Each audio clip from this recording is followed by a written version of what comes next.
Call to order the Monday, October 14th meeting of the Verona Common Council. And we'll begin with the Pledge of Allegiance. I pledge allegiance to the flag of the United States of America and to the republic for which it stands, one nation, under God, indivisible, with liberty and justice for all. Next, we'll have the roll call. Ms. Lynch, please. Alderperson Bear. Here. Alderperson Diaz. Here. Alderperson Doyle. Here. Alderperson Manley. Here. Alderperson McGilvery. Here. Alderperson Reekie. Here. Alderperson Steiner. Here. And Alderperson Yers. Here. We have everyone present this evening, therefore we have a quorum. We will proceed with the agenda. Next we have public comment. Is there anyone from the public that wishes to speak this evening? Is there anyone from the public that wishes to speak this evening? Third and final time, anyone from the public that wishes to speak? Seeing none, we'll move on with the agenda. Next we have approval of minutes from the September 23rd meeting of the Common Council. The minutes were included with your packet. What's your pleasure? Move approval. We have a motion by Mr. McGilvery. Is there a second? Second by Mr. Yers. Were there any additions or corrections to the minutes of the previous meeting? Seeing none, all those in favor signify by saying aye. Aye. Opposed, no. Motion carried, and the minutes have been approved. Under Mayor's business, I have two proclamations this evening. One is, the first one is regarding the trick-or-treat hours. In the interest of promoting Halloween safety for the Verona area children, I, John Hokemer, Mayor of the City of Verona, hereby proclaim the official hours of trick-or-treating in the City of Verona to be between 5 p.m. and 8 p.m. on Thursday, October 31st. And that would be signed today. So again, for all of you that are either going with your children or your children are going alone, or if you are going as an adult, you're going trick-or-treating, that would be from 5 to 8 p.m. on October 31st. Secondly, I have a proclamation to read. This is the second time we've done this, the second annual Rock, Paper, Scissors tournament. And whereas Rock, Paper, Scissors, also known as Yankin Pond or Rochambeau, is a centuries-old game played throughout the world as a spirited and sportsmanlike manner of determining order and primacy. And whereas Rock, Paper, Scissors is a game that can be skillfully played and enjoyed by all people old enough to understand its rules and its nuances. And whereas on September 28, 2013, the Verona Public Library and the Verona Area Chamber of Commerce, with the generous support of Verona Vision Care, did host the official City of Verona Rock, Paper, Scissors Championship, open to all comers as part of the library's Beyond the Page fundraising program. And whereas this is the second annual Rock, Paper, Scissors tournament event, and whereas after a tense, spirited, and fun competition among 28 total competitors, one person did emerge as the undisputed winner of the Rock, Paper, Scissors tournament. Now therefore, I, John Hokemer, Mayor of the City of Verona, do hereby proclaim Lisa Hebgen the winner of the City of Verona Rock, Paper, Scissors tournament. And that would also be signed today, October 14th of 2013. So we congratulate Lisa on that. For this her first win, but the second year of the tournament. So thank you for that. Next, we will move on to the administrator's report. Mr. Burns, please. Yes, thank you. I have a few updates I'd like to bring to your attention tonight. First of all, for the Fire and EMS Station project, there will be a meeting of the Ad Hoc Public Safety Task Force Committee tomorrow evening at 5:30 here at City Hall. The purpose of that meeting will be to meet with the architect and review their initial progress in doing the updated space needs analysis. They are not planning to have schematic design options available yet, but they are working on those, and they'll be talking about where they are in the process and what the schedule would be for when those schematic design options are available. The second part of the meeting will be to discuss the proposals received for the construction manager for that project. The city conducted an RFP process and received 6 proposals, and at the meeting tomorrow we'll be discussing those proposals and potentially looking at developing a short list of firms for a follow-up questionnaire and for interviews. The Finance Committee has begun meeting on the 2014 budget. They've met with several departments. They'll be meeting again on Wednesday, the 16th at 4:30 p.m., again at City Hall, to meet with additional departments. And then a meeting has tentatively been scheduled for October 28th in the afternoon to discuss recommendations and different scenarios for the Finance Committee to recommend to the Council. Also coming up later this week on the 17th, on Thursday evening, there is a joint meeting of the Fitch-Verona EMS Commission with the City of Fitchburg, City of Verona, and Town of Verona. The EMS Commission has indicated that they would hopefully have a quorum from the different municipalities there. That has not always taken place, and they can go forward if there's not a quorum, and then action would need to come back to the different municipalities. But they have encouraged people to attend if they're available. Again, that meeting is at 7 p.m. on the 17th, and that will take place at Fitchburg Station number 2. And then finally, there is a meeting for the downtown study process taking place on Monday, the 21st.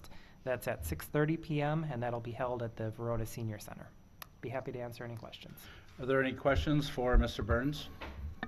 Not a question, but just I'm going to ask for a show of hands. Is there anyone that cannot make the EMS meeting on Thursday? 1, 2, 3. So it appears there are 5, so we're not going to have a quorum. Okay. Okay.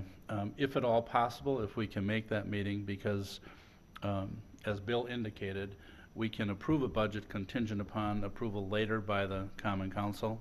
But if there are any amendments that come up in the evening, usually there aren't. But if there would be any amendments, it is really nice if we can agree on a budget that evening. But Mr. Years? Yeah, sitting on the EMS commission, I know that the budget is pretty straightforward. I do know Fitchburg is planning on having a quorum as well as the town of Verona. So if we could make it, it would bring everybody together all at once, and it'd be a done deal. Thank you. Any questions for Bill? Go ahead, Mr. Bear.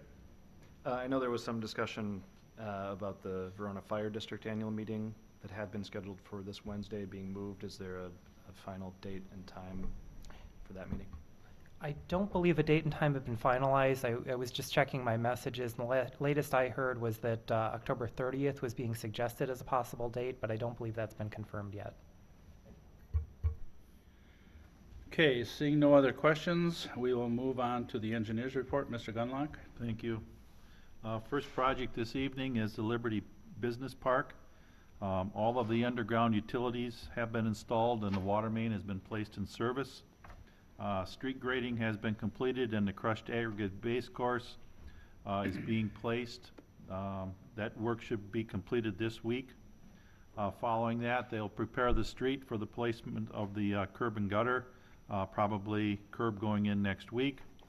Once the curb is in, the asphalt binder course will be placed. It's anticipated that all work will be completed by November 20th. Next project is the Scenic Ridge Phase 5.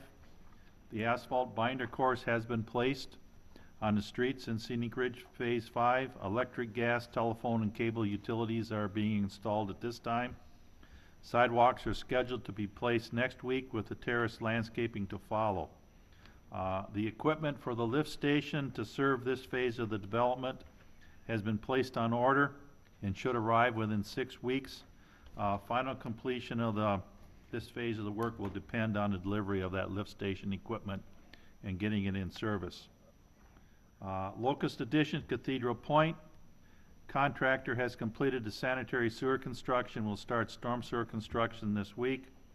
Rough street grading has been completed. Work on this phase of the development should continue through November. Locust Drive reconstruction. Street grading is continuing with rough grading from the bridge to Chapel Royal Drive completed, and the subgrade grading starting this week.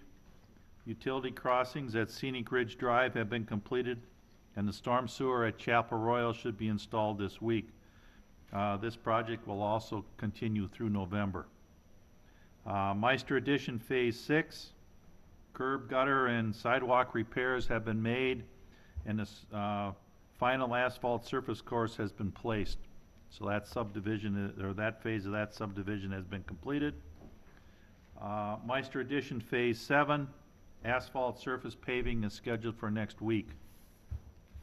And finally, Epic water main relocations in preparation for the construction of the food service building, Campus 4, and the relocation of Northern Lights Trail. Several water main relocations and lowerings are taking place in and around the Epic campus. That concludes my report for this evening. I'd be happy to answer any questions if there are any. Are there any questions for Mr. Gunlock this evening? I'm not seeing any, Bob. Thank you. Welcome. Next, what I would like to do, unless there's any objection, we have under old business tonight, agenda items 10.1 and 10.2 are regarding the proposed impact fee. Vicki Hillenbrand, who's here this evening with us, has a commitment in another municipality. So I would ask for your consensus if we could move agenda items 10.1 and 10.2 prior to the Plan Commission report. With that, thank you. I would accept a motion then to open the public hearing regarding a proposed fire impact fee. We have a motion by Mr. Yers. Is there a second?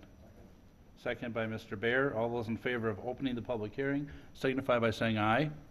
Aye. Opposed, no. Motion carried. We are in the public hearing stage. I'm going to ask Mr. Burns to make a few comments, and then we'll turn it over to Ms. Hillenbrand. Yes, thank you. As you're aware, the city's been discussing a fire impact fee for several months now. We've gone through the necessary process of looking at a needs assessment. We've done the publication for the public hearing, and a draft ordinance has been prepared. The information in the needs assessment is the same calculations as was presented to the council earlier this year when there was direction to proceed with the public hearing. Ms. Hillenbrand is here to provide a brief explanation, answer questions, conduct the required public hearing, and then this item would be available for potential action based on the desires of the council. Thank you, Mr. Burns. With that, we will turn it over to Ms. Hillenbrand, if you would, please. Sure. Vicki Hellenbrand, I'm a partner with Baker Tilly and worked on this project with your management to develop impact fees for the new fire facility. So just for members of the public that might be here, an impact fee is charged to new development. It is not charged to existing residents. And the purpose of this is as your community grows, that the cost of growing your community and your facilities to serve that growth is borne by the development instead of your existing taxpayers. So that's the premise behind the impact fee statute. You currently have some impact fees in place in your community, including library, police, and water. So fire, as you're looking at the new fire facility, it makes sense for you to consider a fire impact fee as well. The impact fee statute is very strict as it relates to what you can charge an impact fee for. So it's basically the bricks and mortar of that facility, and it can't cover operating costs. So that's one thing to keep in mind. It's also very strict as to when you collect these funds, you need to spend them within a certain spend down period. So that means that once you put these in place, you're either required to build that facility that you're talking about or refund it back to the taxpayers that are on record at the time that your spend down period runs out. Spend down periods generally are around 7 years, so that's the platform that we're looking at today. There's a possibility for a 3-year extension for unforeseen circumstances. The impact fee follows the same sort of concepts as your other impact fees. You will charge residential single-family homes $310 per unit. The residential renter occupied or multifamily $213 per unit, and non-residential $2.10 per thousand evaluation. So that's all the comments that I had. I'm happy to take any questions. What we'll do is, prior to any questions, we will ask if there's anyone from the public that wishes to speak specific on this agenda item, the fire impact fee. Is there anyone from the public that wishes to speak? Anyone from the public that wishes to speak? Seeing none, I would accept a motion to close the public hearing. We have a motion by Mr. Manley. Is there a second? Seconded by Ms. Doyle. All those in favor of closing the public hearing signify by saying aye. Aye. Opposed, no. And that motion carries. So now we are on discussion or questions. Are there any questions, statements, comments, or potential motions at this point? You know, some of us have discussed this more than others, but it's been before us before. Comments, questions, or potential motions?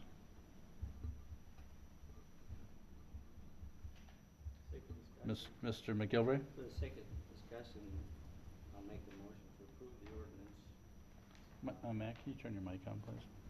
Yes, for the sake of discussion, I'll make a motion to approve the ordinance number 13-834, establishing fire impact fee. We have a motion by Mr. McGilvery. Is there a second? Second. Seconded by Ms. Doyle. We are now open for discussion, questions, comments.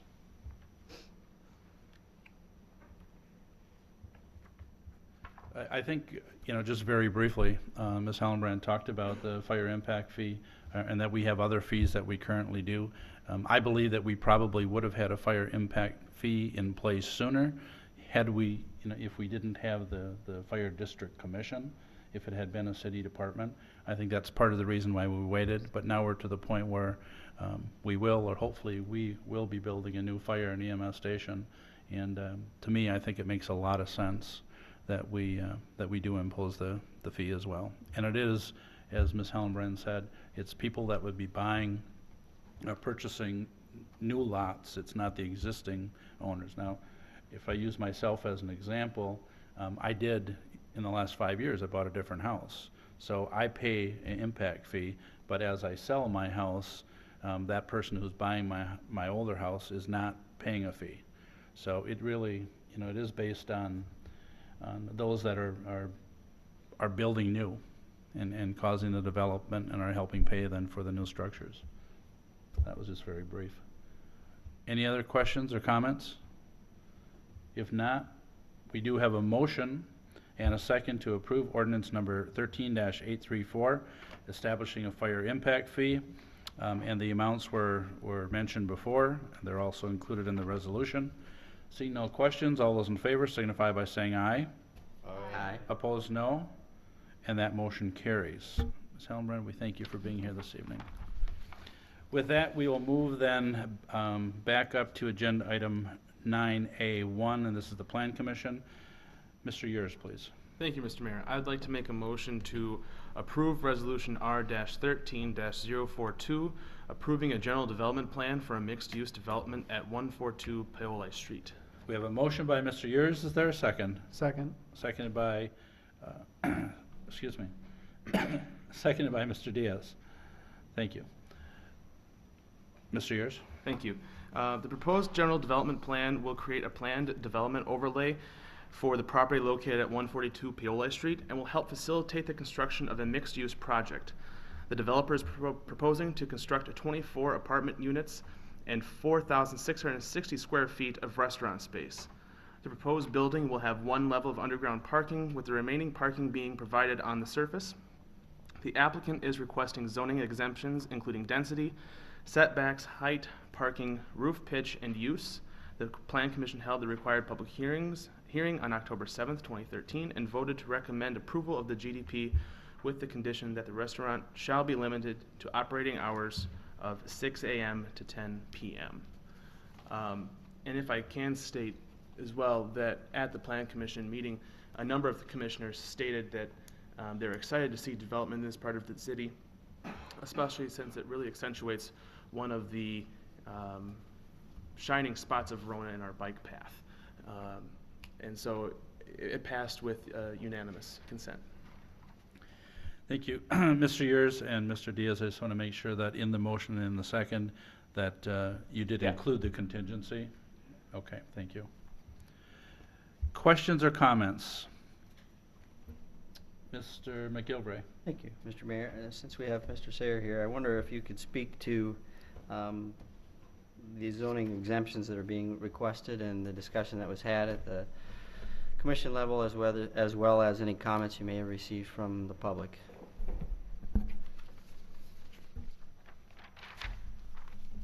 Mr. Sayer. Sure. So the exemptions that are requested, there's a density exemption that's being requested. The code allows up to 12 dwelling units per acre. The applicant is requesting 15.5 dwelling units per acre. They've also requested setback exemptions. They're requesting a 12-foot setback from 9 Mound Road. The code requires 25 feet. A rear setback, they've requested 20 feet, and the code requires 25 feet.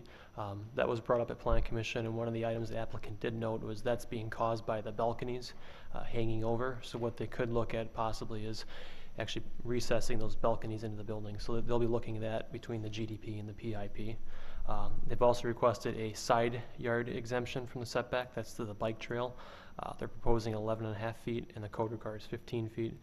And they've also requested a paved setback of 2.5 feet from 9 Mound Road. The code requires 10 feet. Height, they've also requested a height exemption. The code allows up to 35 feet in height. When the structure is viewed from the north looking to the south, it is actually 41 feet. That's because the underground parking structure is exposed on that side because it's being built into a hill. But when viewed looking north, the height is 31 feet. They've also requested a parking exemption.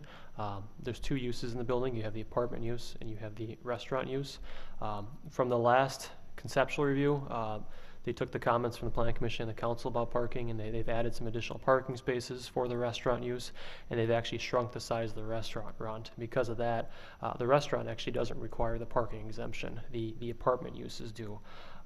And staff looked at the exemption for the parking from the apartment standpoint, and it is consistent with other planned developments in the city, and that includes the west end. It's consistent with the exemptions that have been previously granted, so staff had no concerns with that. There's a roof pitch exemption. The code requires a 3 to 12 roof pitch. It's a flat roof, an attempt to keep the height lower. So that's another exemption that's being requested. And finally, there's a use exemption being requested as part of this. The project is being rezoned to urban residential, and obviously a restaurant use is not allowed within that district. So they've requested a use exemption. Comments from the Plan Commission. I think the question came up of is it possible to get it under or at the 12 dwelling units per acre? That was an item that was discussed at the Plan Commission. There was also we had a letter from a gentleman who was a neighbor in that area, Mr. Rosselsberger, and he had some concerns about the look of the building, stormwater, drainage, and in general he was not in favor of the project. We also had some other questions about stormwater on the site as well. And one of the things to note with the site is that it is classified as new development. It's not being classified as a redevelopment from a stormwater standpoint. And what that means is there will be stricter stormwater requirements for the property. And they've proposed an on-site retention. They're going to have to direct the downspouts into the streets and from a stormwater standpoint, and also make sure that the stormwater off the parking lots is controlled in the pond as well. So that'll be if the project moves forward, that would be something that would be taken care of at the PIP phase. Thank you, Mr. Sayre. Mr. McGilvery, any further questions? No, I have a specific question concerning the setback off the bike trail. You mentioned, I think, 11 feet? What's the standard? 15 is required by code. They're requesting 11.5 feet. And are there any, is there a process, that's DNR, correct? Does the DNR have jurisdiction over that? The DNR does not have jurisdiction over the setback. They have jurisdiction over the area that's actually in the bike trail. So I know the applicants have inquired to the DNR about possibly cutting some of the vegetation in there. Okay. And that would be controlled by the DNR. But from a setback standpoint, the DNR would not regulate setbacks. That'd be on the city. Mr. Burns? Yeah, and I believe that setback is from the DNR right-of-way line, so that's not from the trail itself. Mr. McGilvery, Thank further you. questions? None? Other questions or comments from the Planning Commission? Questions or comments? Ms. Doyle? I just wanted to reiterate that I like the idea that the developers were going to try and work around the existing trees on the lot and also still support a mixed-use building at this location. I think it'll be a good transition between the industrial and the neighborhood. Yeah, as far as the setback goes, if it's just the balcony, I personally don't have an issue with that. I don't know if that will get through Plan Commission, but those are just my personal thoughts on that. And just wanted to say thank you for addressing the neighbors' concerns, Mr. Sayer, as well as the groundwater issues. I know one other question that I'm not sure if you've looked into, Mr. Sayer, or the developers, but there was something that came up about a loading dock across the way. I don't know if that went anywhere. Mr. Sarah? Yes, I forgot about that. There was a neighbor who owns the industrial building located west, on the west side of 9 Mountain Road. It's an office building. I think there's a dairy type business in there. But there is a loading dock in that building, and currently the dock is not in use. And she raised the concern of just letting the developer be aware that if and when that building is, the use would change and they start using that loading dock, there could be some headlight glare onto the property as well. And I know the developer is aware of that, and I think we'll modify things as necessary. I think one thing to point out is where that loading dock is located. Obviously the main level that the lights would be pointing into would be the parking structure itself. So I don't think the developer has any concerns about that. Mr. Bear? I guess I have a historical question of whether any other exemptions have been approved on that bike trail setback. Mr. Sarah? To be off the top of my head, I'm not aware. I'm not sure. I know the condos in downtown, those may have some. There's a couple planned developments in downtown that may have had some exemptions to it. The interesting thing with the bike trail, it's a wide right of way in there because it's a former rail corridor. So it's not the bike path. It goes out a ways from there. So I would suspect there have been some exemptions granted, but I didn't research exactly what those were. Okay.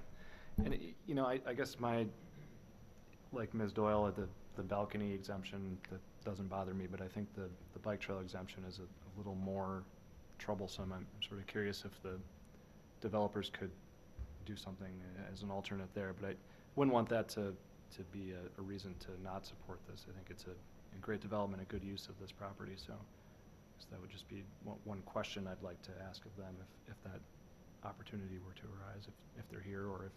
They are here, so did you want to address that question at all, if you would? And for the benefit of those watching, if you would just identify yourself, please. Kyle Dumbleton of 3D Development Team. What's interesting about the property as well, the site, that property line is actually an arc. So I guess the 11.5 feet is probably the most severe instance of that. As the property line curves outward, it's actually more in most areas than that. And I believe most of the building that is infringing upon that is actually it's about a 2-story portion of the restaurant area and of the balcony, and I guess our intent to try to hug the bike trail with that to create some excitement with the building is largely why that's placed where it is. Okay. Mr. Bear, any follow-up? No, not on that, but I guess as long as we've got, what sort of plans do you have for stormwater and drainage that we would see at the next stage? I guess again, I'd like to reiterate that we're going to be pursuing LEED certification with the project, and along with that, we'd be trying to go above and beyond, I guess, what even the minimum requirements would be. So, obviously the main objective is to not cause any disruption of neighboring properties or hardship upon municipal systems, but we'll be trying to achieve a better performance standard than that.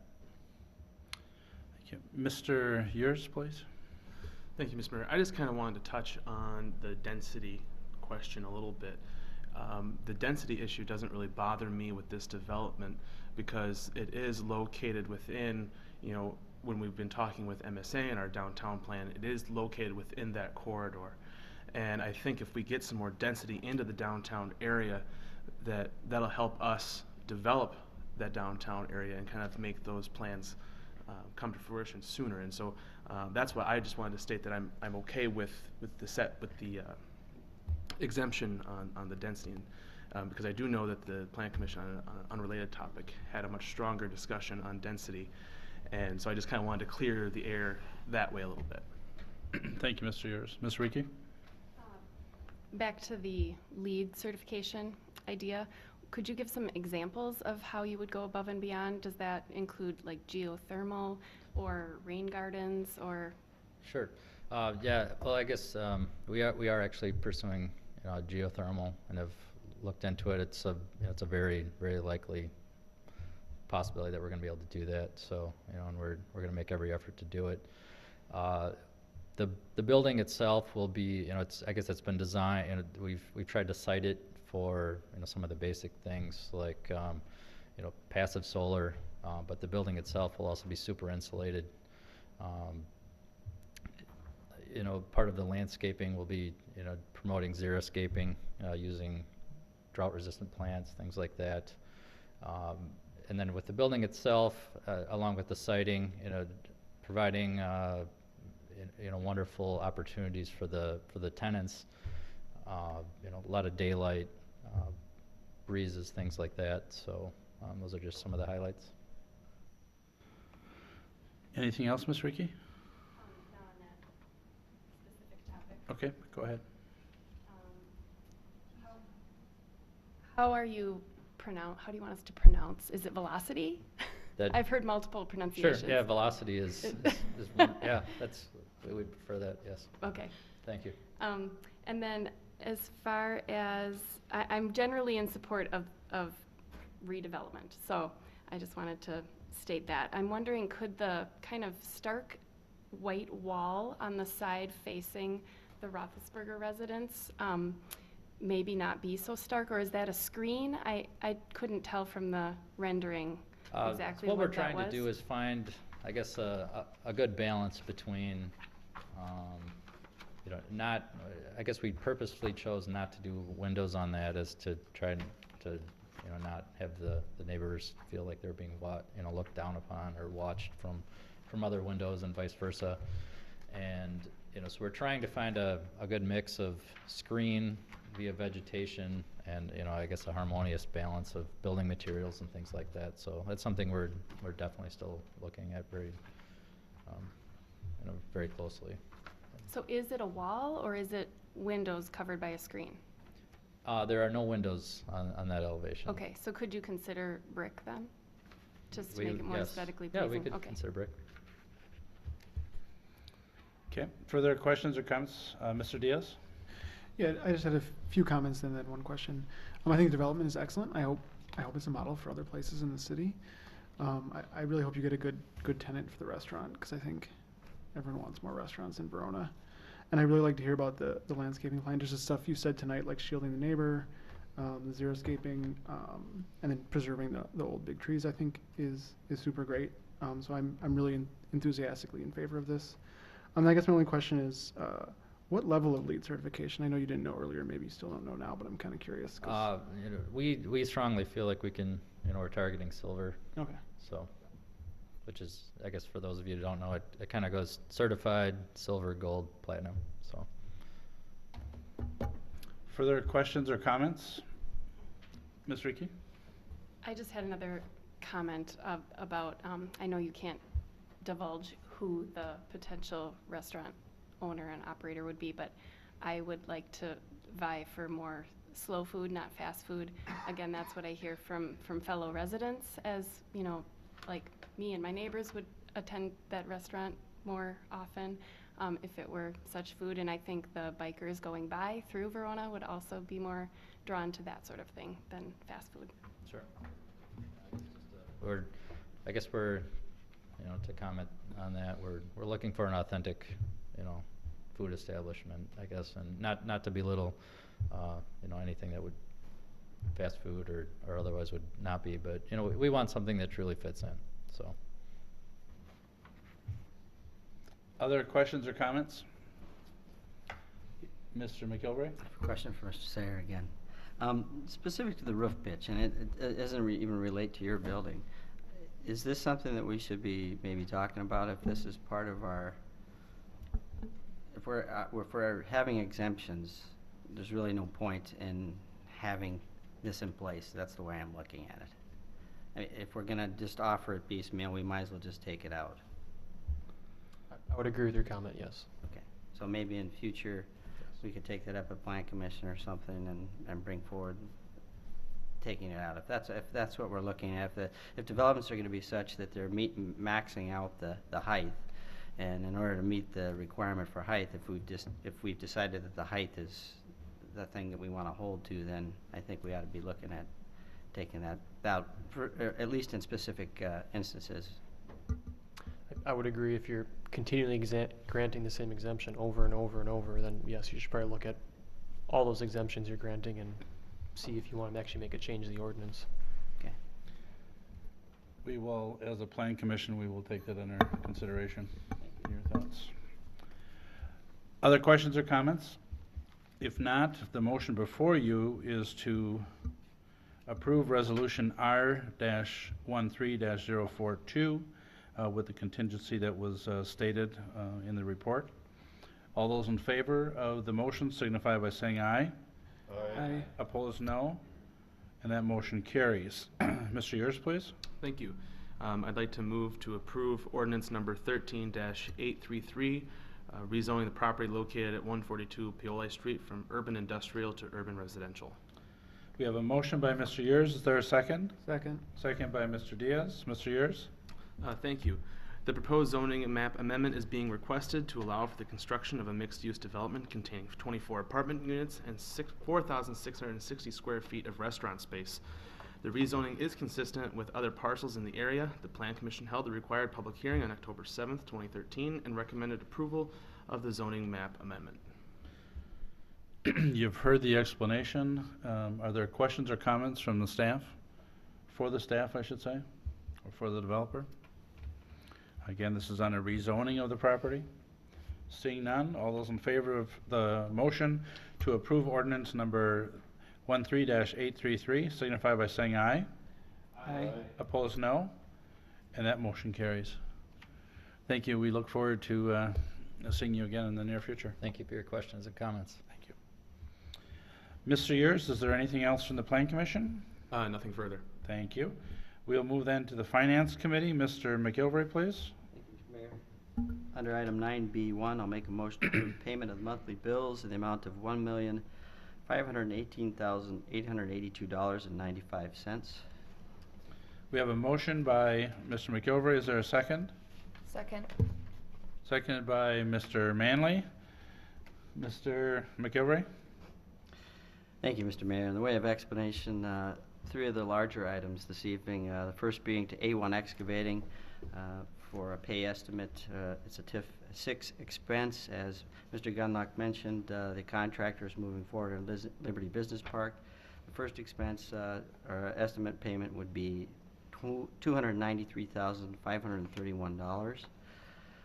Second item would be the Madison Metro Sewage District for third quarter services, $368,469.63. And finally, to the Verona Fire District, fourth quarter operating apportionment, $171,968.25.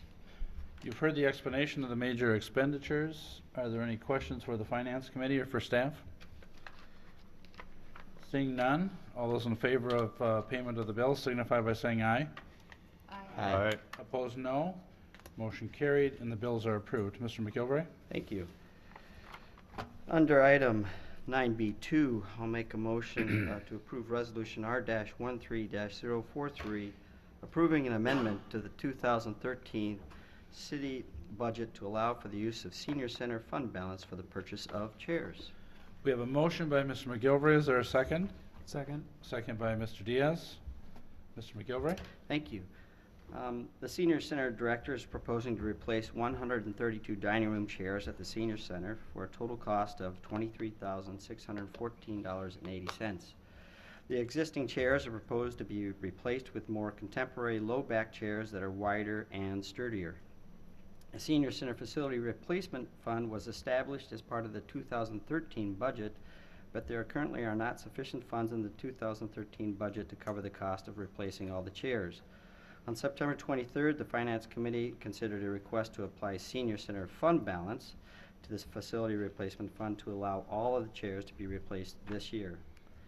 The Finance Committee has voted to recommend that the City Council amend the 2013 budget to authorize the allocation of senior center fund balance for the purchase of replacement chairs at a total cost of $23,614.80. I will add that we have about 10 years on the chairs, is that correct? 12 years. It's 12 years of great use. It's a wonderful problem for us to have, that the senior center is getting used to the point where its chairs are wearing down, and I hope you can be supportive of making this change to the 2013 budget. You've heard the explanation from Mr. McGilvery. Are there questions for the committee? Mr. Yurs? This isn't a question, it's more of a comment. I also just want to state, not only is this a great use for the seniors of our city, but it's also a great use for the city, because the senior center is always very helpful in letting us hold events there. I've held listening sessions there. The city has held many of their downtown planning meetings there, and so it's always a welcome venue for the city's use as well. Thank you. Ms. Ricky? I also appreciated using the center for my listening sessions, and I sort of did go around and hand pick the cushioniest chairs, so I think I'd agree that they need to be replaced. Other questions or comments?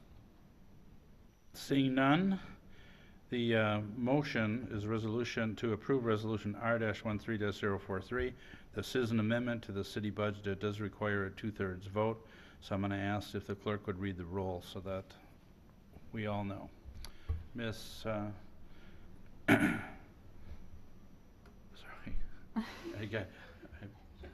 my throat is so sore tonight. Go ahead, Ms. Lynch. Alderperson Bear. Aye. Alderperson Diaz. Aye. Alderperson Doyle. Aye. Alderperson Manley. Aye. Alderperson McGilvery. Aye. Alderperson Rieke. Aye. Alderperson Steiner. Aye. And Alderperson Yurs. Aye. So that motion carries on an 8-0 vote. Motion carried. Ms. Lonneville, you have the authority to move forward. Okay.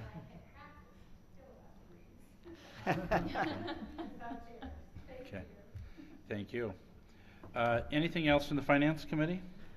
No, sir. Thank you. Okay, thank you, Mr. McGilvray.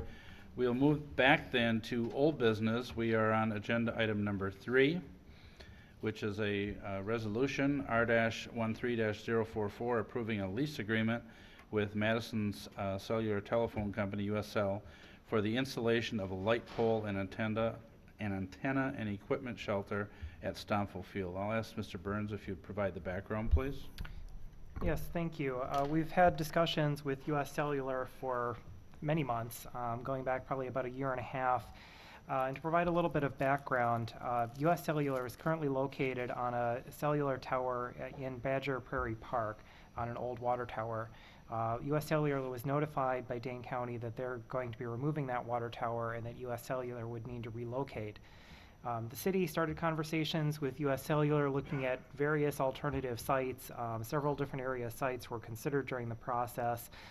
For various reasons, none of those went forward, and US Cellular began having discussions with the city about locating a tower in Community Park near Stomfel Field. Originally, they had proposed a 140-foot tall tower, which would be a combination light pole cellular tower. However, there were concerns raised by the Plan Commission and the City Council over the height of that tower and how that compares to the existing approximately 80-foot tall light poles that are at that location. So after receiving direction from the city that we were not supportive of a tower of that height, US Cellular proposed a 2-site option, which would include locating a combination light pole tower at Stomfel Field that would be limited to no more than 100 feet. It would still have the lights at approximately 80 feet with the cell antenna on top of that, as well as locating on the city's north water tower. The city provides space for rent on our water towers for cellular carriers. We currently have carriers on our central and south water tower. This would be the first tenant that would be located on the north water tower, although that tower was designed to accommodate this type of facility. The US Cellular did go forward with a conditional use permit request for the Stomple Field site, and the Plan Commission voted 5-0 in favor of that conditional use permit back in November of 2012. That item went to the City Council. However, the City Council declined to act on that, saying that they would prefer to have the city attempt to negotiate an agreement for the two sites prior to taking action on a conditional use permit. City staff and the city attorney have been in negotiations during the past several months. We provided an update back in April of 2013 to the City Council in closed session and discussed parameters of negotiation. And I can now report that we do have tentative agreements between the two parties, and I can walk through the key terms of those agreements. I thought maybe before I do that, I'd just pause here and see if there's any questions on the background. Are there any questions at this point for Mr. Burns? If not, Bill, go ahead. Okay, so for the Stomple Field site, as I mentioned, there would be a combination light pole cell tower. It's proposed at 96 feet height. There would also be ground space included in the lease of 45 feet by 25-foot area, which would include space for an equipment shelter. This would be a 5-year initial term, renewable for 5 additional terms of up to 5 years each. The initial rent would be set at $1,500 per month with an increase of 3% per year. As part of the agreement, US Cellular would agree to reimburse the city's cost for review of the site as well as attorney time in an amount up to $3,000. And a lot of the discussion took place over additional carriers on the tower.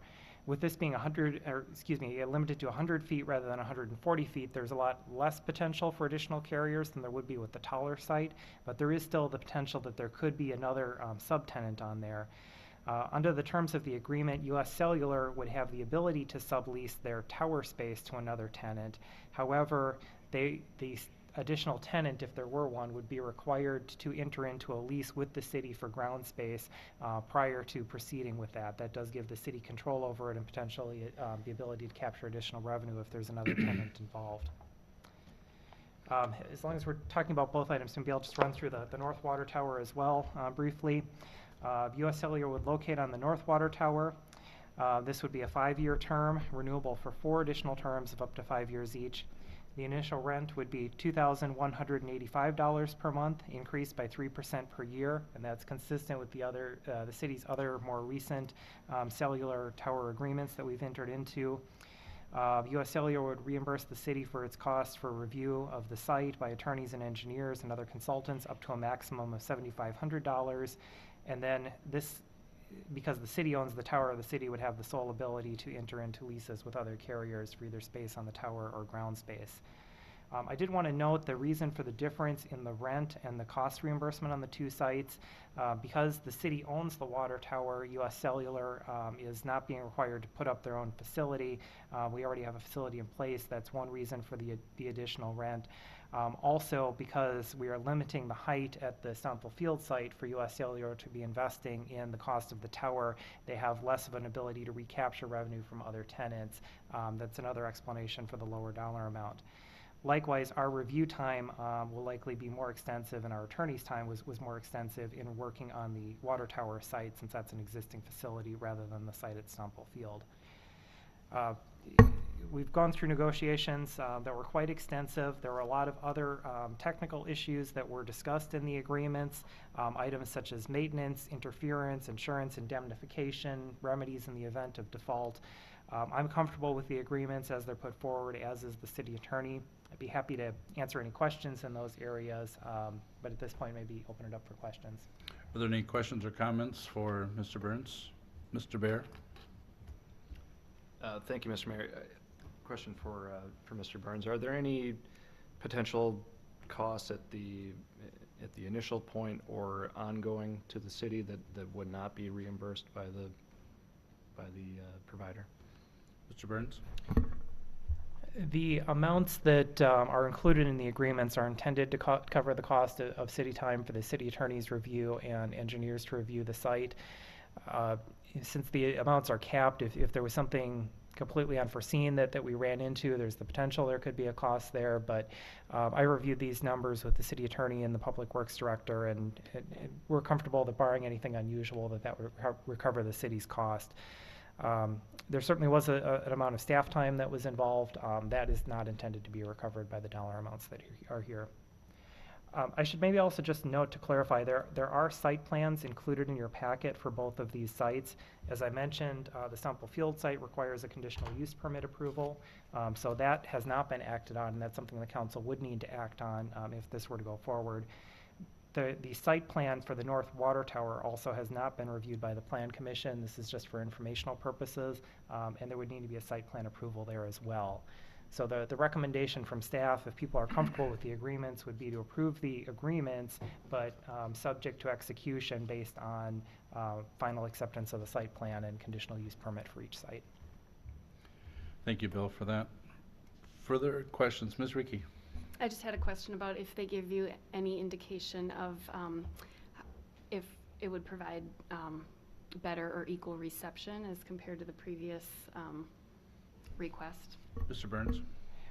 Yes, that was a big part of the early discussions and looking at possible sites, and part of the reason why the 140-foot tower was originally proposed was to provide coverage that would be at least equal to people in the city and Southwest Madison that are served by the current facility. When there was the concern that was raised about not allowing a 140-foot tower, the option here to provide two sites, while it's more expensive, my understanding is that would provide equivalent coverage as well as potentially provide additional coverage in the future north neighborhood area of the city, which is located near that tower.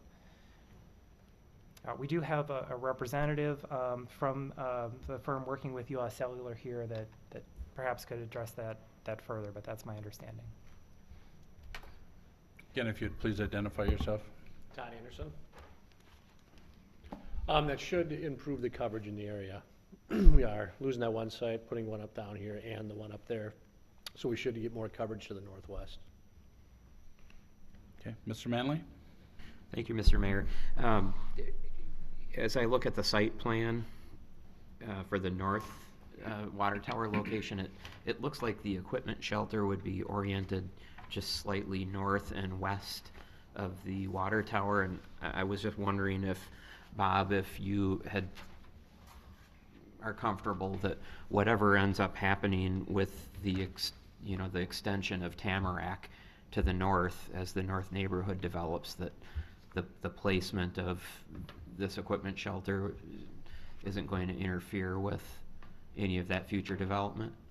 I have not seen the site plan, but Tamarack is one lot over. There is a lot between the water, row of lots between the water tower and Tamarack. So a building on the site would not impact Tamarack. Okay, thank you. Mr. Burns, please. Yeah, I just wanted to clarify again that the site plan that's in your packet is conceptual. That is something that would need to be reviewed by staff as well as the Plan Commission. When I received this, I did share it with the Public Works Director and the City Planner. Initially, the comment coming from the City Planner was that he thought that was a good location as far as potentially screening that shelter. We're planning to review that at our next technical review committee, and then that would go to the Plan Commission for further review. Thank you, Mr. Burns. Further questions or comments? Mr. Yurs? At this time, I would like to make a motion to approve Resolution R-13-044. Second. We have a motion, we have a second, and I'm assuming that you wanted to add that contingency that Mr. Burns had discussed? Yes. Mr. Diaz, that's acceptable to you? Okay, we have a motion, we have a second. We are still open for further discussion. We're taking each one separate, so this is the installation at the Stumple Field location. Mr. Bear? I guess I have a similar question about the shelter, having it so close to the fence of the field, if that's a problem for the usage of the field or any other concerns about that. It seems like it could be set back from the field to give enough space for spectators to be along the fence or whatever. Mr. Burns? Yeah, I know that our Parks Director, Dave Walker, did work with the US Cellular and their representative in the siting of that and tried to put it in a location that would minimize the impact and fit in with some of the other facilities there. You know, again, it was back in last November when we looked at this originally, but I know that that was at least looked at by the Parks Director and that there were no concerns raised when staff or the Plan Commission reviewed that location. Thank you, Mr. Burns. Further questions or comments on the motion? Seeing none, all those in favor of the motion signify by saying aye. Aye. Opposed, no. And that motion carries. Next, we have under old business number 4, which would be the same issue, just on the city's north water tower. Do we have any comments, questions, or potential motions at this point? Comments, questions, potential motions?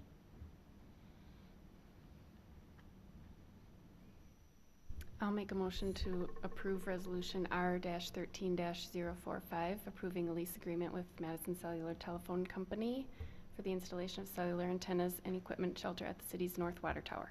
With the same contingency as the prior motion. Correct. We have a motion by Ms. Reiki. Is there a second? Second.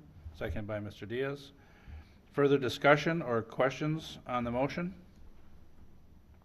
Further discussion?